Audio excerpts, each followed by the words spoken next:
او پاکستان پیپلز پارټي اوس هم موجود دی پکې، هغه رهنما دی، یو لوی پاور شو هغې کې خټک اتحاد سیوري لاندې، او دې ته حمایت نیشنل پارټي کوم مرکزي جنرال سیکرټري دی میا افتخار حسین هغې به هم راځي، هغه هم ورته خطاب کوي. خو دا چې دی خوړې پسه تواني دې حلقې پسه ته چې مونږ ګورو نو یو درنه پاور شو ده، او دې کې یو الاینس جوړېږي. خټک صرف خوړه کې، خټک خواکوړي کې مشته نه تفهیم دا خوړې نواله تر اکولی پر یو پورې سایډ کوم علاقې دي دا ټول خټک نامې کې دا راځي.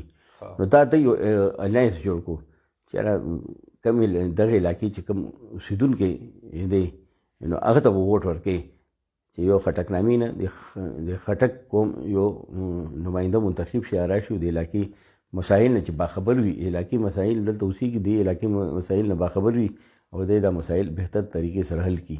نو دا یو کمپین روان دی پورې سیند غاړې پلې چې ګورې میسات مصري بانډه اپر هم دا یو مهم روان دی، تیزۍ سره خلکو ذهنونه دا کچ کوي. او دغه شان نظامپور علاقې کې دغه شان دی، دغه تحریک روان دی خټک نامې اتحاد. دا 2008 کې دا اتحاد شو، خټک قومي موومنټ په نوم باندې شو.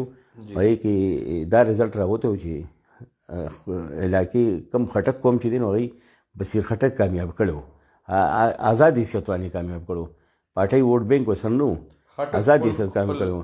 اوس خو دا دی چې سکندر خان دی ولاړ دی نو هغې خټک دی او هغه سره د عوامی نیشنل پارټي ووټ بینک اضافي ورسره پروت دی.